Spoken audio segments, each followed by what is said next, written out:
In this video, I'll be going over everything you need to know about the remembrance of a god and a lord. This one is unique because you'll be able to choose between 3 boss items, and all other remembrances are only 2. The first one is Greatsword of Radahn Lord. Then we have Greatsword of Radahn Light. So there are 2 versions of this sword. And the final option is Light of Miquella, which is an incantation.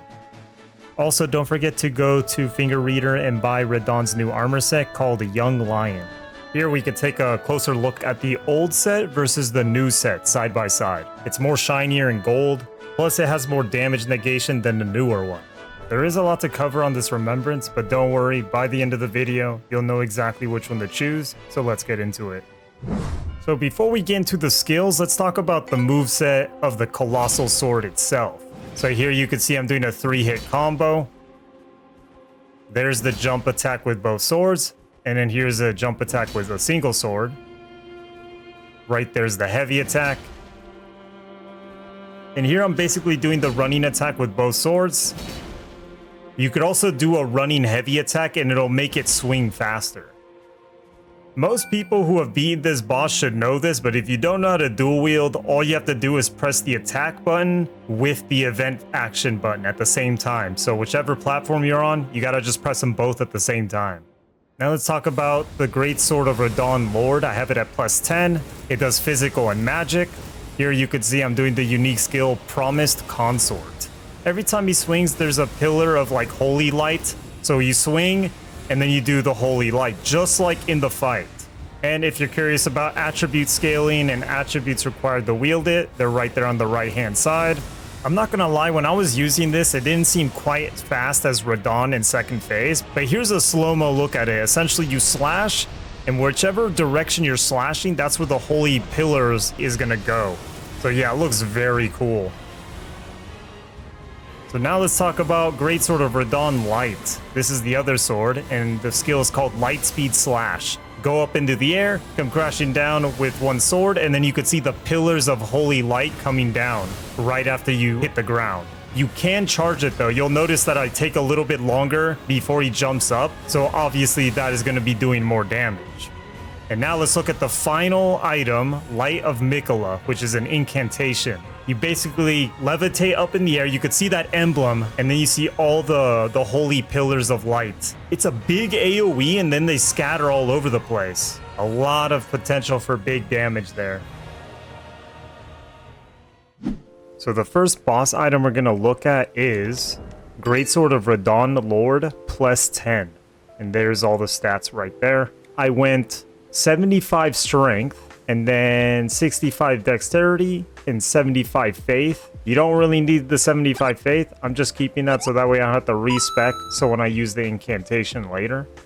That strength and dex are both at C, but int is at D. So we have int very low, but strength is at 75. Here's my equipment, Shard of Alexander, greatly boost the attack power of skills. We're gonna go with lowers FP consumed by skills because this one has like the chain combo. It can consume your FP pretty fast, so that's gonna help. Raises stamina recovery speed. Again, we're chaining a lot of attacks with the skill, so stamina recovery is gonna be nice. And then we're gonna use the Millicent Prosthesis because successive attacks boost our attack power, and then this gives us a passive plus 5 dexterity. So pretty nice. My attack power is 1750 and I haven't buffed at all, which is kind of wild.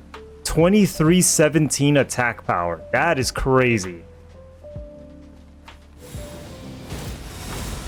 Okay, pretty nice so far. Oh my god, okay. I think as long as you catch them, you're just going to be doing consistent damage because remember, you slash and then it follows through with the pillars of holy light.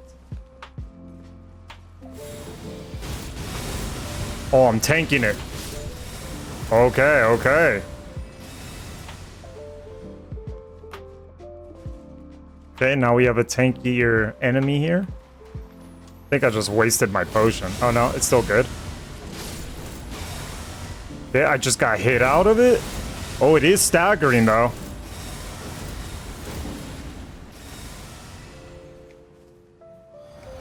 Right here, dog.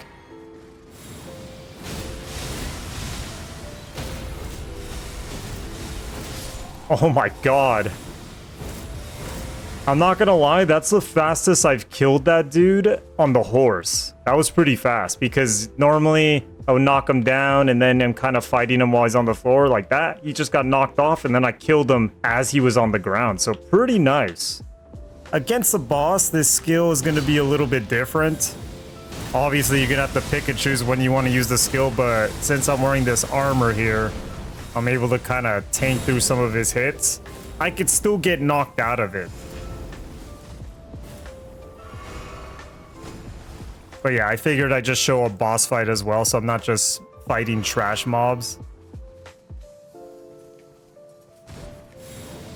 Right there, see, I got hit out of it, and he goes down.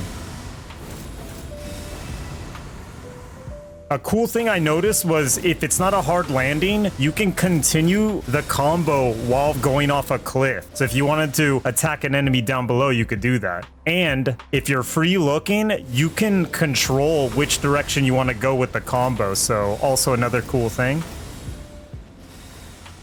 Very strong, but you have to pick and choose when you want to unleash the full combo. And that's going to be it for the Greatsword of Radahn Lord plus 10. I don't know, I kind of have mixed feelings on it. I don't think it's quite as good as it should be. And the fact that it comes from the last boss of the DLC, I was kind of expecting more. Yes, the skill looks very cool, and it seems a little bit slow in comparison to the actual second phase fight of Radahn. So that's just my opinion. You guys let me know what you think of it, and let's move on to the next weapon.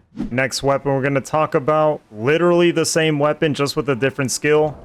Greatsword of Radahn, Light plus 10. There you can see all the stats. There's my character's stats as well. It's exactly the same as the previous weapon, just a different skill. What was the point of doing these two swords? They're literally the same, just with a different skill. I was very disappointed, to be honest. I was expecting a little bit more. Here is my equipment: Shard of Alexander, carrying Filigreed Crest, Green Turtle Talisman, and Millicent's Prosthesis.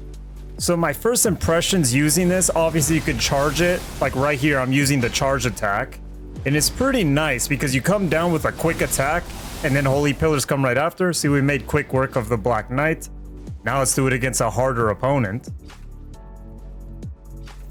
I tried to go over the edge of the railing here, and clearly that didn't work, so you are kind of locked to your position, so you can't really like go over walls and stuff like that.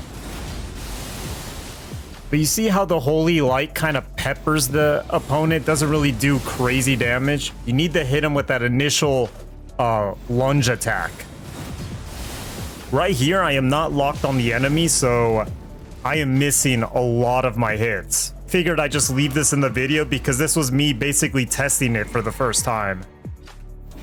You also have the Holy Pillars of Light that are kind of in a cone.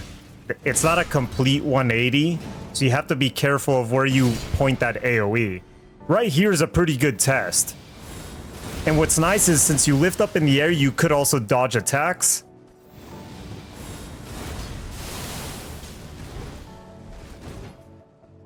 Okay, quick one. I've been kind of charging them for the most part. Doing a quick one right there was pretty nice. So right here, I'm trying to get this guy's attention. And of course, the game loves to throw these ambushes at you. So right here, I'm doing the quick attack. Look how quick it is. It is lightning speed, man.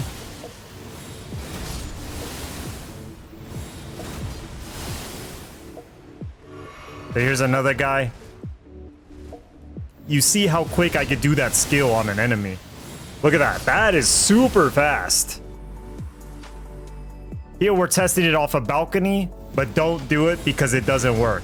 So, already tested it. You can't jump off edges with the skill, unfortunately. So that was Greatsword of Radahn Light. I think it's a little bit better than the first one, the Lord version, just because it's more light speed. But again, it's just going to have to go with your playstyle and which one you prefer. And last but not least, we're going to talk about the Incantation. Light of Miquella annihilates foes with a pillar of light. You need 72 faith to use this. That is pretty crazy. I just got rid of the talisman for like the swords. Now it's doing for the incantations. So for this one, Beloved Stardust, it says shortens casting speed for sorcery and incantations, but increases damage taken. We're going to use this to increase the speed. We're also going to be using, yep, both of these because, you know, they're going to stack. The first thing I noticed about this incantation is when you cast it, you get the emblem above you. It's the same one when Miquella grabs you. So right here, I was actually having trouble hitting this Black Knight for some reason. The moves were not connecting, and especially if an enemy is rushing you and getting out of the AoE, they're not going to be getting hit by this incantation. So it's better to cast this at a distance and at an enemy that isn't moving around so much. Otherwise, they're just going to move out of it. Oh, he got me in the air? Or did he... Oh, I'm gonna die here. Alright, I'm not gonna lie. That is the worst freaking incantation I have used in this game. Let's see, maybe it'll change my mind against a group of enemies. So I got a group, casting it. See, now it's actually connecting. I don't know, for some reason it wasn't hitting the Black Knight, but here, it is hitting. It's not insane damage, but it does do a big AoE, so you could take out like a big group. Okay, let's see how far I can cast it. Oh, right there, it reached. Hit him pretty decent, but not anything insane. So right here again, casting it. Okay, bigger number right there. Hey, those dogs aren't a joke. Like, they could kill you if you're not paying attention. So, now let's put it against a boss fight. So... casting it at the distance, he's going to be starting to walk towards us, and he's getting out of the AoE. So like I said, in a boss fight, if the boss is charging you a lot, it's not going to do a whole lot. Here I'm using Lightspeed, a lot more effective in a boss fight. Gosh, of course I ran out of FP. Look how quick it is. See, made quick work of that dude. And then I switched to the Promised Consort, and... oh, I'm dead. Okay. Alright, well, tried going for the combo, obviously died. Alright, let's go again. See, casting at a distance. If they get out of the AoE, they're just not going to be getting hit as much. The Lightspeed slash, I feel like, is the best against bosses out of the three. I think that is the best option out of the three so far. But look, I got locked in place right there and I couldn't avoid the tail slap. So my final verdict on all these, I'll go on like which one I think is the best and the worst. So the best has got to be the Lightspeed slash, which is the light version. And then the Promised Consort, which is the Lord. And the Incantation has to be last because they have to be standing in the AoE, and most enemies aren't going to just be standing in the AoE, so do not use it for PvP. PvE, I think in a big group, you could do a lot more damage with it. Let me know down in the comments which one you chose. Don't forget to like and subscribe because I'll be doing more Elden Ring content, and I'll catch you in the next video. Peace.